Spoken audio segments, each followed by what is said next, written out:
Hey, what's going on, guys? Kalamazi here's going to be my midnight pre-patch brief Demonology Warlock DPS guide. Talent builds, rotations, all that stuff. What you should be doing, for the most part, well, in pre-patch, which is upon us, I think in like 24 to 48 hours, sometime around there. Based on when this video is going live.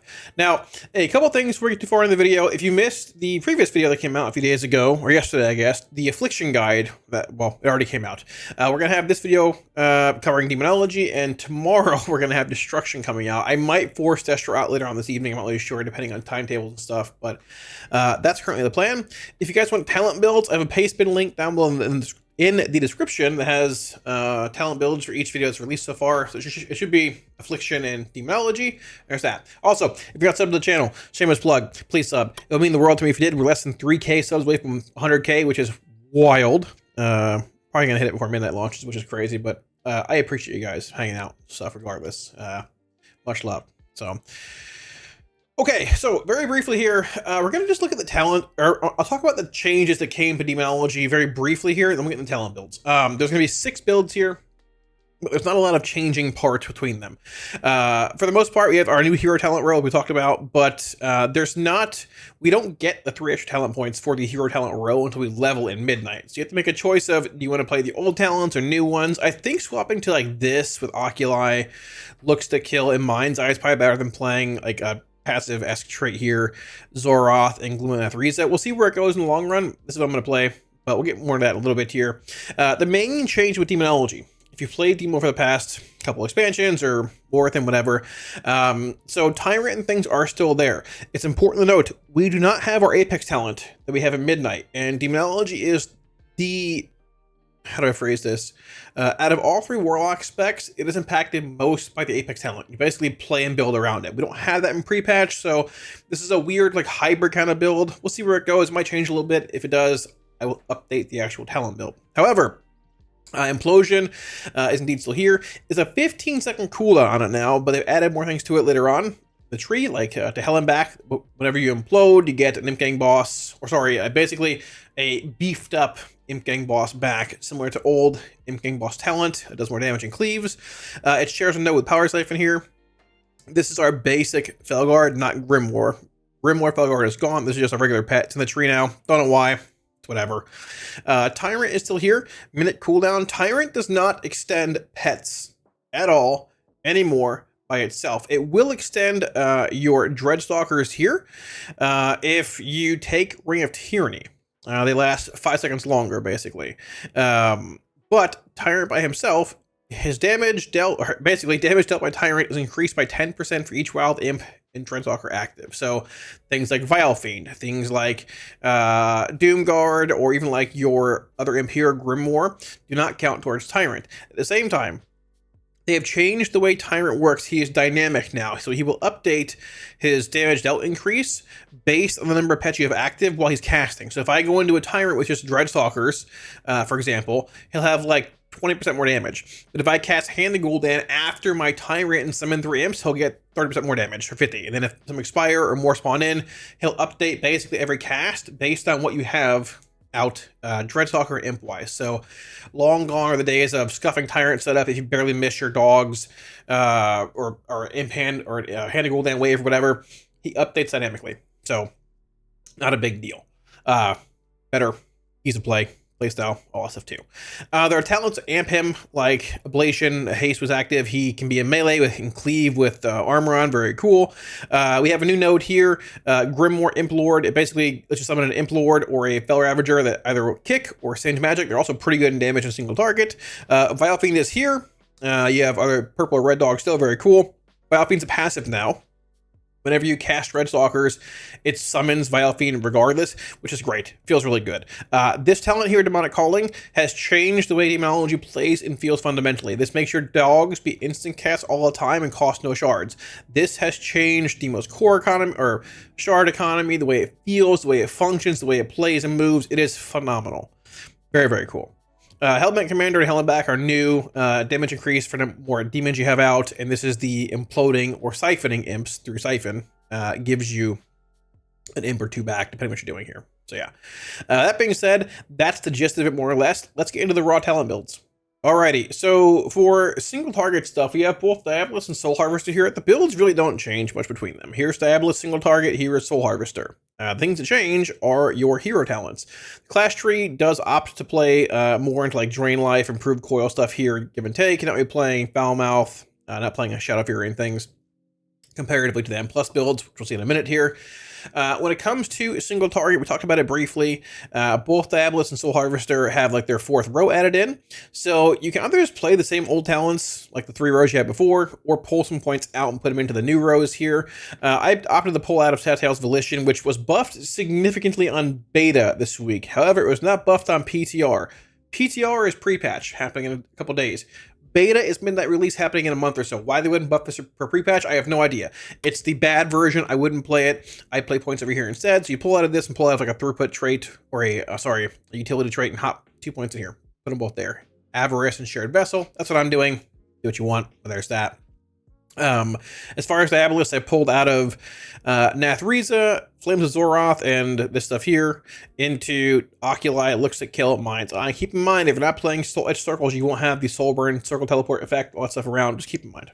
There's that. But as far as the tree is concerned, it's the same spec stuff for both single target builds here. Now, this might not be really... Honestly, this tree could very well not be optimal in single target. Demonology... I feel like a lot of specs have this up nowadays, but Demonology has a ton of talents that just modify damage by a passive amount, or increase crit by X amount, or do various things that you can't really see a difference for in logs. You can sort of compare Doomguard damage, like Vile Fiend damage. I can't tell if this is better than this, or if this beats passive core economy, or if this. There's so many random modifiers that are passives, like this, or like, I don't know. I think this is pretty close, if not like the best build, but obviously things will probably change a bit whenever Sims are ready, and they're not ready for another month or so, from what I understand.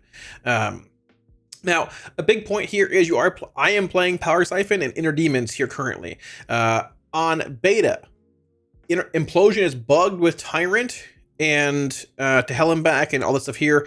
Basically, it's more so as Tyrant, but if you implode imps on beta, like when Tyrant's active, he should essentially, if you implode 6 imps, lose 6 stacks of his damage buff effect.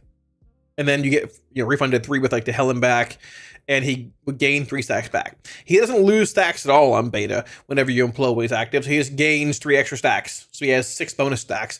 I doubt that makes it to PTR or to pre-patch. I'm not sure if he can bug in pre-patch. I'm not going to like build a build around a bug. So currently in single target, I am playing Power Siphon with Inner Demons and things still too. From what I understand, I don't believe we're imploding in single target in pre-patch, unless it's bugged. If it's bugged, probably fixed, but I'm playing this. I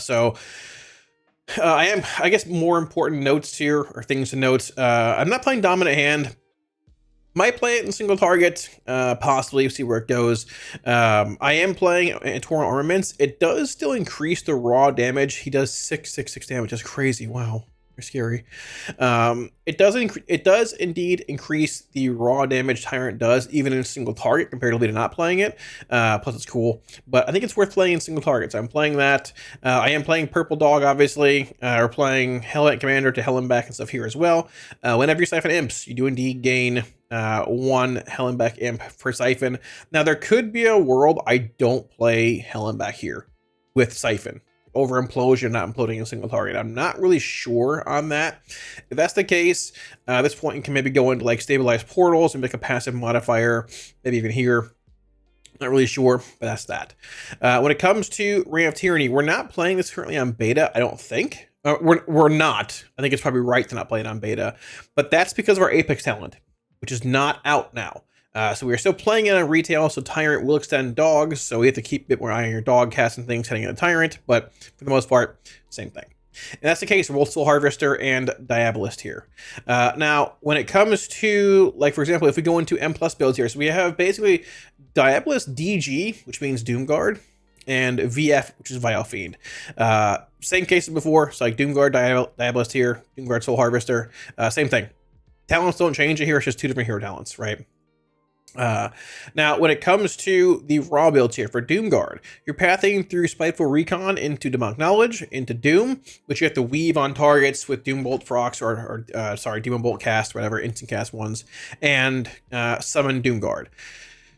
Now, when it comes to playing a more passive build, we're not having to juggle Doom and Doomguard and things, you can opt to play a Vile Fiend base build that pulls out of Mock Knowledge and hops into, I think you put it in Tactics and maybe something else, Tactics and Summoner maybe, I'm not even sure where did it go, it went into Tactics and yeah, Summoner. You're playing Vile Fiend and Charhound passively. This build is not as good, I don't believe, as the Doomguard build in like overall damage and like, you know, all that kind of stuff, but it's not bad. It's not far behind where you can't play it at all. If you just want to say, hey, I'm playing passive Vile Fiend and this stuff here, not worrying about Doom weaving, hitting your Doomguard, more than fine. A-okay. Also worth mentioning for Diabolist, Doomguard and Grimoire, whatever you're playing, whether it's Implord or Dog, you play the Dog in Plus for kicks, they do not gain damage from Tyrant. Tyrant does not buff pets anymore, obviously, right? However, Abyssal Dominion does it's sort of like not a byproduct, like a Tyrant itself is not buffing pets, but Abyssal Dominion is buffing pets, increasing damage of your demons by 20% while active. This does buff Doomguard. It does buff Grimoire. So there is that. It's worth if they sync up casting with your Tyrant. If Tyrant's like 40 off and this is off cooldown and I'm in AoE or I want like a kick, I'm just casting it. But if it lines up, it's worth casting in a window there, right? But this has CDR on it based on Demon Bolt cast. And this is like, if I get a kick, I'm hitting it. So there's that. But worth mentioning there. Besides that, a couple other modifiers to AoE, all kind of stuff. But that's basically it. You're playing Implosion, obviously. Implosion with the Hell and back. Whenever you implode imps, you want to implode 6, you're going to get 3 back. They're bigger imps than a cleave with AoE. Very, very cool. Very, very strong. You def want to implode in 2 or more stack targets. Pretty solid. That is that. We're not playing Rune of Shadows here. There could be a world we shift back into Rune of Shadows, but for now, I think we're just playing this. Both like for Vile Fiend and Doomguard builds, whichever one you want. Points move here. It's the same thing for Soul Harvester as well. Same builds, just hero talents change. If you want links to all of them, down below in the description in the paste bin link. So when it comes to rotational stuff, we're going to look at single target and AoE here. The Soul Harvester changes that hit PTO or hit beta yesterday or whatever are not in pre-patch. So we don't have the buff version of Soul Harvester. I think you're just going to play Dablist most of pre-patch, unless they push them over somehow. Don't know if that'll happen, but we'll see. Still a little sick, sorry. But the big thing here is that we don't have our Apex talent available. So we are playing Ring of Tyranny here and things. Dogs are extended by Tyrants. You have to watch it a little bit, but once again, imps aren't extended anymore. They do buff Tyrant damage, but he's dynamic. He will update whenever you summon imps when they expire during his duration. Now, on beta, we basically just been building the 5 shards or going in with 5 shards, casting dogs and then hitting Tyrant at 5 shards, casting hands after that, because those hands will fuel your Apex talent by just spawning in more things. That's not a thing during pre-patch. So honestly, I've been sticking with pretty normal Tyrant ramp, where I cast dogs, build some imps, and then Tyrant. Tyrant is dynamic. He will update based on the number of imps you have out when he's like active. He'll go up and down whenever they expire or respawn. But I do sort of like having the first couple casts of Tyrant when he's active being buffed by previous sets of imps that are already out. So I've been ramping the same way, honestly, that we had been for the last few years. If it's a little different, I wouldn't be that surprised if it's like a way to optimize it fully. But that's what I've been doing, because it's a little different than what we've been doing on PTR. So let's say, for example, we're heading into a pack here. Also, in the cooldown manager, there's a wild imp aura you can track. This is the number of imps you have active. I have 2, see? There's 2. Number 2, right there. One's going to expire here. It'll go to 1. You want to siphon whenever you have 2 imps out. That's 2 cores. You get 1 core per imp siphoned, basically. So, one's going to spawn here. I think I have the wrong pet out. Let's pull him out where he is, but there we go. So, let's say we're getting ready to pull a boss. Wait for imp to expire and respawn here. We're going to siphon. We have 2 imps out. Boss is being pulled. Let's say in about 4 seconds, we're going to siphon. Begin casting a couple Shadow Bolts. So, Shadow Bolt to 4 to 5 shards. Boss is pulled. I'm going to go dogs. I'm going to cast my Grimoire Imp here because why not? You can hold it a bit later if you want. 5 shards, Hand of Gul'dan, Demon Bolt, Hand of Gul'dan, Demon Bolt. Then we'll Hand of Gul'dan again to catch these dogs before they expire. Extend them now by a little bit. Build the 5 shards. well, 3 shards or more, and just cast Hand of Gul'dan's, basically it. Now, there's honestly a world where you might cast your dogs on cooldown, by the way. There you go. Where you might want to hold like your Grimoire Implord just for after you Tyrant. That's probably more than fine, honestly. It might even just be better because he does gain that Abyssal Dominion buff. It does put him on cooldown for a bit. It does delay his cooldown like by a little bit, but honestly, it probably isn't that big of a deal. If you hit it after your Tyrant, he'll have like full Abyssal Dominion buff. So it might be a little better to do that. But regardless, besides that, you're just literally casting Hand of Gul'dan's. And you're casting your dogs on cooldown, which is every 20. My shards over here, this is a bit of a scuffed UI. It's PTR, whatever. But that's basically it. You cannot cast Hand of Gul'dan below 3 shards anymore. It physically will not cast. Besides that, you're hitting Siphon on cooldown for the most part. Casting Demon Bolts with Demonic Cores. I'm going to Siphon now. So I have Tyrant coming up. I'm going to cast Dogs right now. And we're at 5 shards. Hand, Demon Bolt, Hand, Demon Bolt, and just Hand again. Sure, go with the Tyrant. There he is. And I'll cast Infernal Bolt from my big mommy that spawned in. And you're doing the same thing. Just building shards, casting hands, casting ruinations. And that's the life of Demonology. Don't hard cast Demon Bolt. That's it. Honestly, there really isn't much to it. It's very similar to what we've had for a long time on retail. I didn't put this bar here. I don't know why it's there, but hey, I'm not moving it because it's PTR. But either way, yeah. That's it. Not much really changes. If you have trinkets like on use ones, you pop it after like with your Tyrant being cast. Besides that, same thing. You cast dogs on cooldown every 20. They cost no shards. They're free. They're free. Instant cast. Cast Siphon on cooldown for the most part. It helps with Tyrant setup. And cast 3 shard hands. That's basically it in single target. It's pretty simple. So when it comes to Demonology and AOE, I am opting to play the Doomguard Doom build here. You want to weave Doom on different targets with Demon Bolt cast. You have their instant. Obviously, Doomguard's a 2-minute cooldown, a bit less reduced by Demon Bolt whenever you cast it. Costs 1 shard. If you want to play the more passive build with Vile Fiend, once again, I wouldn't fault you for it at all. I think it's a bit worse than Doomguard build, but not by a crazy amount. And Vile Fiend is passive. It comes whenever you cast your Dreadstalkers. So, basically that. Besides that, we have Implosion here for Siphon. We're not playing Inner Demons here. We are playing to Hell and Back, which is very, very good. These imps spawn in. They're basically beefed up imp gang bosses that cleave as well. Like, they launch, like, multiple fire bolts out of their hands. I don't know how they do it, but it's cool. So, it's good in AoE, good in AoE. I don't believe we're imploding in single target, with the bug not being in. If the bug is in, I mean, you might want to, but I'm not going to get into that because it shouldn't be here in the first place. It's a bug.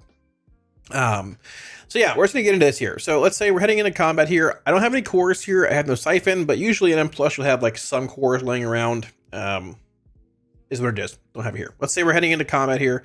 Packs being rounded up. So I'm gonna cast my 3 shards here. I'm gonna cast a couple Shadow Bolts to get the 5. So we're gonna go Bolt, Bolt. There's 5. Cast Dogs. A couple Hand of Gul'dan's. Hand of Gul'dan. Shadow Bolts, Hand of Gul'dan. If I had Chorus there, I'd do a 3rd hand, no big deal. Tyrant, and that's it. So I'm going to cast a Demon Bolt there. I'm going to cast my Doomguard ASAP after this to get him out, because he is buffed by Abyssal Dominion for Demonology, for Daedalus. Then honestly, at this point, I'm building back to 5 shards. Unless I had Chorus here. So I'm going to cast Hand of Gul'dan, cast Dogs, they're off cooldown. Cast Shadow Bolt again here, cast Hand of Gul'dan, for Ruination. I have 6 imps at this point. I'm going to implode. So there's the Implosion. There are the bigger imps that spawn in. See them all cleaving, which is very cool right there. At this point, we have multiple cores. You want to begin spreading Dooms on different targets. So Doom, Hand of Gul'dan, Demon Bolt, Hand of Gul'dan, right? Dooms applied by casting Demon Bolts to different targets. You can see the effect right there. And once again, we're just going to implode. Back to 6+ imps. Implode 6. They spawn in. Basically that. Once again, Demon Bolts supply Doom. Demon Bolt, Doom applied. New target. Hand of Gul'dan, Demon Bolt, Doom applied. Go over here, same thing. Obviously, you want to keep casting Dogs on cooldown. You basically want to implode 2 or more targets on cooldown with 6 imps. You cast Tyrant every minute or so as well. Basically it. It's similar to like the single target rotation in a sense. You're sort of working in Implosion. And obviously you have Grimoire Fell Ravager here, which it does do damage. The damage is not irrelevant. It's actually pretty good in single target. It does cost a shard. Whenever you cast this initially, it will transform into Spell Lock for the next 2 minutes, which gives you 2 kicks for Demonology, and M+ in a sense, right? I typically will, like in mass AoE, I'm not going to cast this thing very much, unless I need to kick, right?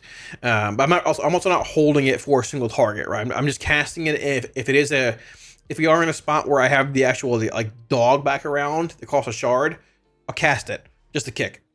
I'm not prioritizing it to be like a spell I cast at AoE for damage, right? because only the dog costs a one soul shard whenever you hit it initially. The spell locks afterwards, they don't cost shards, but the actual dog itself does. The dog will spawn in it and kick, but it also does damage too. So it's a bit of like a, you know, I guess kiss curse effect. It costs a shard, but you get 2 kicks. The dog does damage, and for the next minute and a half, you have a second kick essentially on your character. So you have both spell lock and axe toss. Casting Doomguard basically on cooldown. It is worth casting single target too. It's very good, does a lot of damage. Unfortunately, it's bugged here. Doesn't do any damage on dummies, but trust me, it does damage in M+. So thanks for watching, guys. Wraps it up. Hope the video isn't too long, and hopefully give you all a decent understanding of how Demonology looks in Midnight pre-patch. Once again, if you guys want talent builds, links them down below. Should be a paste bin link and all that. If the builds do change, I will update you guys based on how things go, all that kind of stuff. It's probably going to change a bunch with tuning coming in, all that, but it's pre-patch. Time to have fun. All that. So have fun. 4 days of doing guides and things for me the past few days, but at the same time we're getting close to launch, and I'm excited, man. I'm excited. So all that being said, if you guys want like the talent builds down below, profiles down below as well, put a video out yesterday or so on the channel about my UI stuff for Midnight. If you want that, look back there. At the same time, a huge thank you to my supporters on Patreon for all support. Like always, guys, thank y'all a million times. Thank you all. Without y'all support, I wouldn't be able to keep doing this stuff, man. And I greatly appreciate it, guys. If you're looking at supporting, also link up here, as well as down below in the description. Tuesday's around the corner, man. Tomorrow should be the destruction guide coming out. I might try and squeeze in one more video talking about the state of all 3 Warlock specs before pre-patch launches, like what's good, what's bad, what's affected more by Apex talents versus not, if I have time for it. If I don't, is what it is. But I'm trying to get the website up to date for talent builds as well, heading into pre-patch. A lot going on next few days, but I'm excited. There's a small light at the end of the tunnel, at least for the next month, and then so if you guys aren't subbed to the channel, we're less than 3k subs away from 100k. So if you aren't subbed, it would mean the world to me if you guys considered it, but regardless, I love you all the same. Thanks for watching. GG, GN, see you later. Peace.